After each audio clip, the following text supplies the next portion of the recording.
Earlier this year, I did a video on a mod of Windows Vista called Windows 2007, which was supposed to make it look like a beta version of Windows Vista. Well, it turns out the same person who uploaded that to the Internet Archive also worked on another mod of Windows called Windows 2010. So that's what today's video is about. But what is Windows 2010? Well, from the few resources that I can even find on this, it seems like there's conflicting answers, but I'm going to take it directly from the source. The goal appears to have been to create a better Windows 7, advertising faster performance, new services, and new updates and drivers. And it's apparently great for laptops, notebooks, and netbooks. So, I don't know, it seems like a good thing. Just like with Windows 2007, there are also a lot of builds of this, so I think you already know where this is going to go, but I'm now going to attempt to go through every single one of these, going through all the changes and cool stuff that I could find. And like Windows 2007, I'm going to be doing this on an HP laptop, this time a Pavilion DV5, rather boring thing with a Core 2 Duo and integrated graphics and 4 gigs of RAM, but it'll do the job.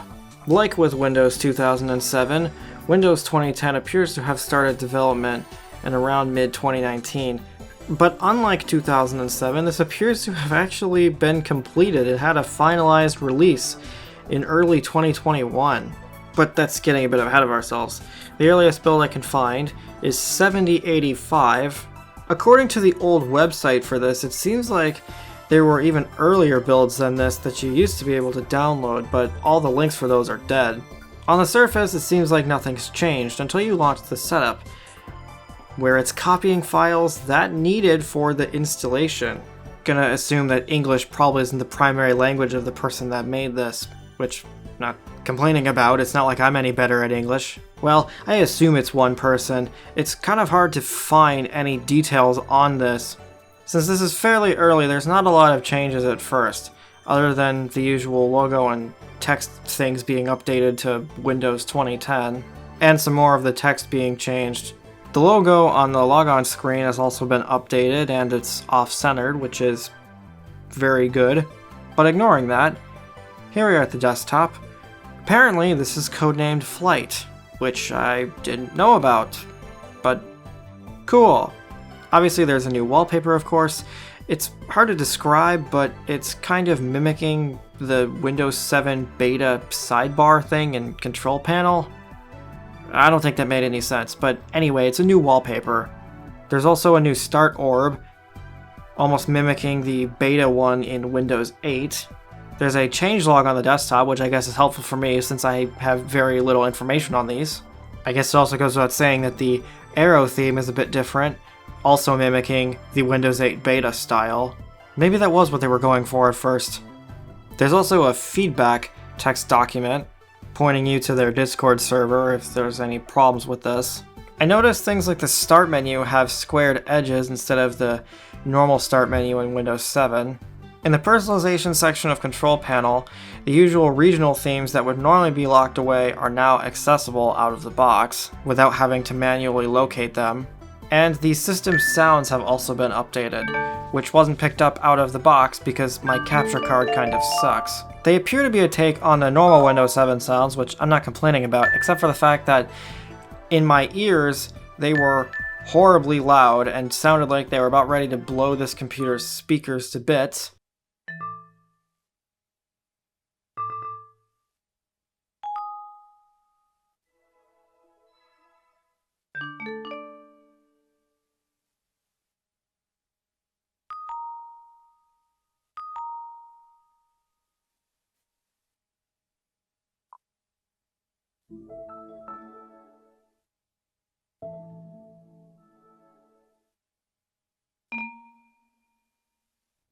Speaking of sounds, they also updated the sounds for Windows Media Center, and there's new sample music, and a Windows 2010 sample video.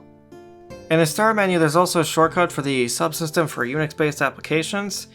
This is because it turns out all components of Windows 7 are now enabled out of the box. The next build is 7111, And there's not a lot of obvious changes out of the box, other than a new Milestone 3 wallpaper, denoting 4 builds left until blurred text. I guess this wasn't meant for this kind of display resolution. There's a couple new clock gadgets added out of the box. It also apparently claims new updates, which I'm guessing are slipstreamed into the OS since it's not like it was obvious that there was actually any installed. Build 7145 appears the same until the end of the out-of-box experience when we get a intro video. Screen tearing aside, it's pretty cool, I guess. And after that, we get a welcome dialogue, with the usual things saying it's done, and to install VMware tools if you're using a virtual machine, stuff like that. The Windows 7 sample content also appears to be gone in this build. In exchange for that, there's now a lot of new user pictures, including a new default one which doesn't display in the control panel at all. But the next build, 7187, reintroduces the Windows 7 sample pictures, in addition to a ton of new sample pictures. And now the Windows 7 sample music is gone. There is also a new calendar application and a timer application, presumably in an attempt to try and make this like Windows 8, which had those things. And yeah, they do their job. Also, I noticed when I shut this build down that it was configuring Windows, so clearly there must be some kind of updates that were added to this. Build 7219 is the final milestone build before the rest of them are beta builds. In this case, it's called the beta preparation build. And there's a pretty big change with this one, because they've put 3D pinball into the OS. Like the same 3D pinball from Windows XP that everybody loves. Which is honestly pretty awesome, even if I'm absolutely terrible at pinball. For now, it's just a shortcut on the desktop.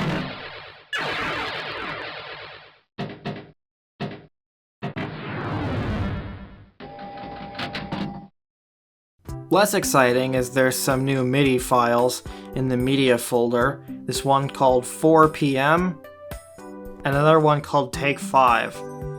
I don't know anything about them, I don't know if they're copyrighted at all, so you're just gonna have to take my word for it. With that out of the way, the first beta build is 7609. So a big jump in the build number there. There's yet another new background present on the out-of-box experience, the logon screen, and the desktop wallpaper. This also appears to be the first build that has its own build string. So if that's accurate, then this was compiled on January 4th, 2020. There were even more builds that took place in between this that appear to be private. It's also worth mentioning that the build string in the OS is still 7601. There's a new dedicated feedback application for the Discord server, and the link to the website. There's once again new sounds in this build that are completely different from the original this time. And they sound interesting. Some of them I like, and some of them I really don't like. But the audio issue appears to have been fixed, so I guess that's something.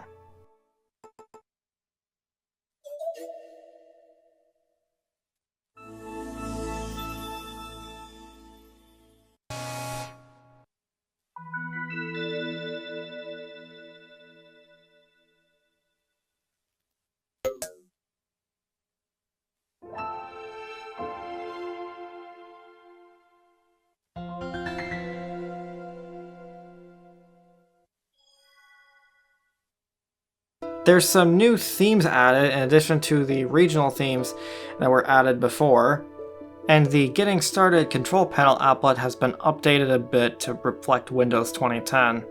The next build, 7611, has the same intro but this time with music that plays. Or, well, at least now it did, it didn't pick up before. Once again, I don't know if it's copyrighted, so I don't really want to risk it. So you'll have to just listen to whatever I come up with.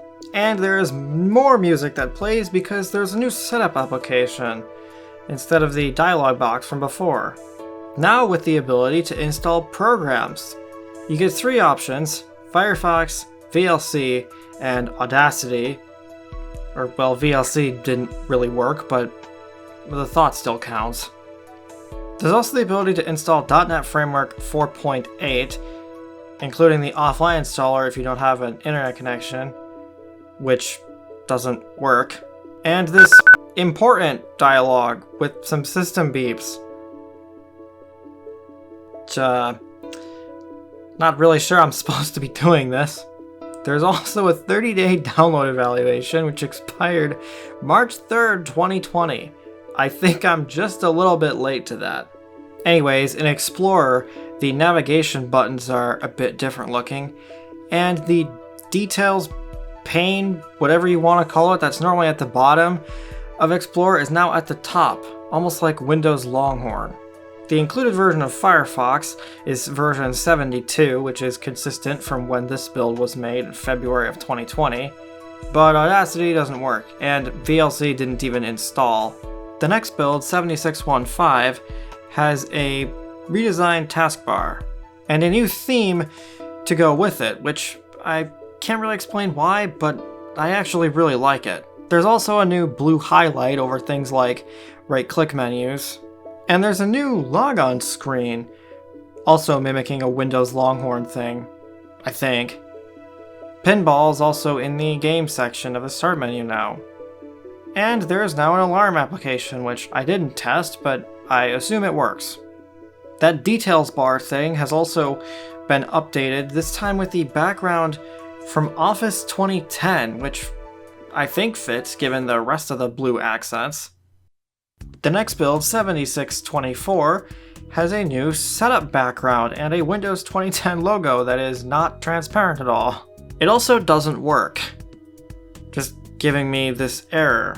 I tried it a couple times, but just nothing. It was refusing to install, both through Windows and when I booted it directly from the USB. So since there's so many of these builds, I just moved on to the next one, 7631, which also didn't work with the same error.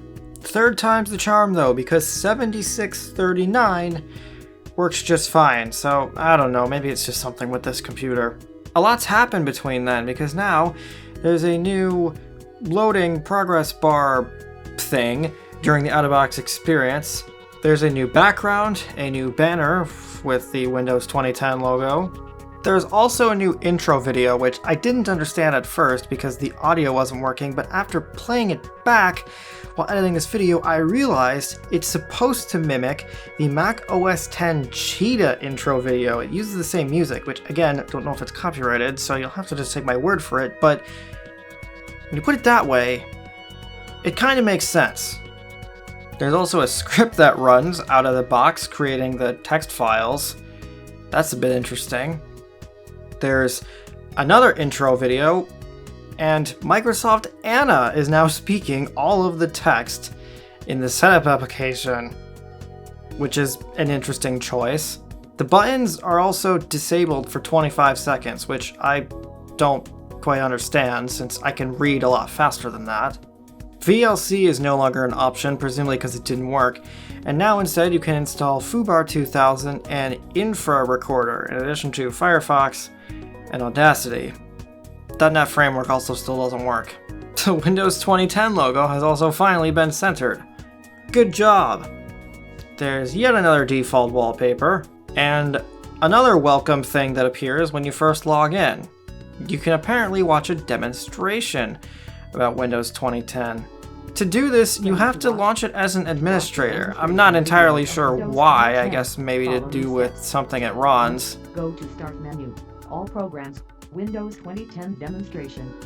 2. Right-click on the Windows 2010 Demonstration shortcut and click Run as Administrator. 3. When prompted to run as administrator, click Yes. In Windows Media Center, the background is now slightly different. It's a brighter shade of blue. There's also a new changelog application replacing the text file that was on the desktop. There's a new Windows speech converter application, which seemed like fun, except for the fact that when I tried using it, it crashed my whole computer. Like so bad that not even Task Manager worked, and I ended up having to power the computer down with the power button. But when it's busy not breaking my computer, Peggle. well, it works. Peggle. I love this kind of thing, so we better move on before I get carried away. Less exciting is there's been some more desktop wallpapers added, including some sections that don't have themes at all, so you wouldn't know it's there unless you went and looked at the individual pictures. And there's also new screensavers, which do not run well on this computer at all. It's possible this is because I'm using the crappy integrated drivers that come with Windows, but either way, they're cool. I don't mind them at all, but they just don't work that well on this computer. There's also another sample video that's been added, and the alarm application has been modified a little bit. Build 7642 has a new start orb. You might have noticed that it was different before, but I really didn't like it that much, and I prefer this one a lot more. There's also this Windows Media Player background changer program, which I honestly didn't know was something you could even do with Windows Media Player, but you can, at least with this. The next build, 7647, has some new options for the version of .NET Framework you want to install, which also don't work, and ended up breaking setup, so that's another restart. The version of Firefox included has been updated to version 77, and the version of FooBar 2000 included is 1.5.2.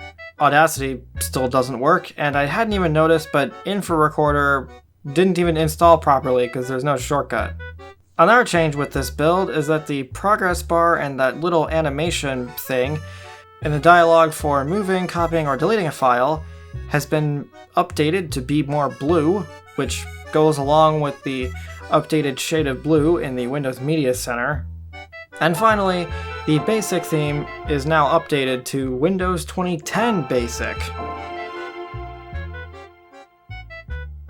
Build 7650 has another new intro video, with Microsoft Anna speaking.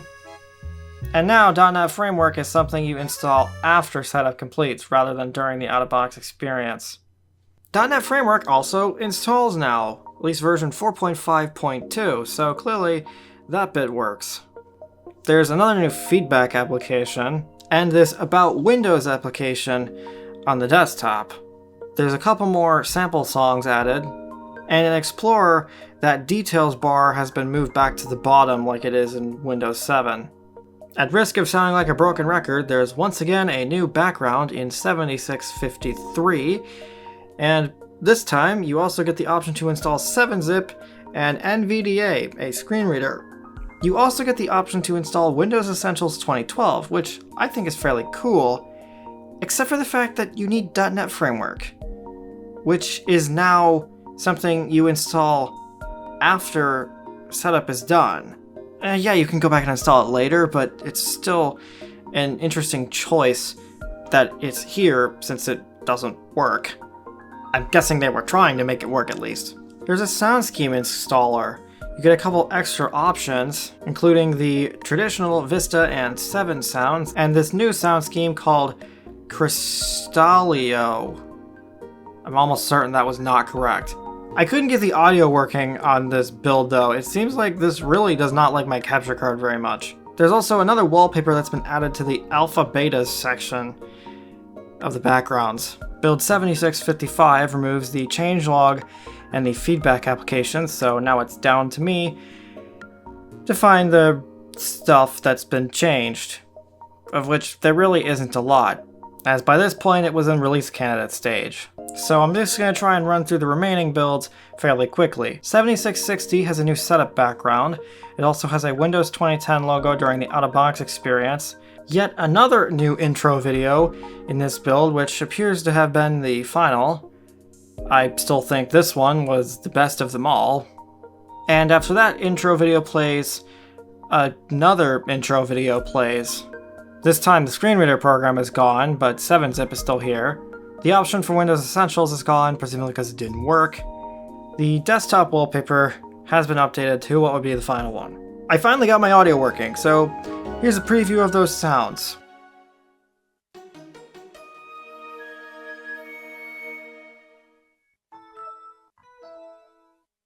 It also came up with a program compatibility assistant when I closed it, which is interesting. The About Windows application has been redesigned a little bit and looks a lot nicer. The calendar program has been renamed to Windows Full Screen Calendar, which is not full screen, so I don't understand that. In 7662, the setup launcher has the same wallpaper in the setup and now has a transparent logo. Build 7671 has yet another intro video. They're really getting their money's worth out of these, jeez. This is also in the startup folder, so this tutorial comes up every time you start the computer if you don't remove it. There's also yet another wallpaper added to the alpha beta section. And the final release candidate build 7676, which has a new Windows 2010 logo banner thing, other than whatever happened up here. Apparently, you can maximize this intro video, which I find hilarious. Okay, I'm tired of sitting here installing builds. Let's install the final build, 7680, which, again, appears to have come out in 2021. All the installation, setup, and everything is exactly the same as all the builds I've shown so far. Here's the full Windows 2010 experience. This is with all the programs that I could install since, well, things like InfraRecorder and Audacity never got fixed, even after all this time. The included wallpapers are fairly cool. I think you're probably getting the point of this now. A lot of it is just cosmetic changes, like Windows 2007. I think it's a fairly interesting take on the original design of Windows 7.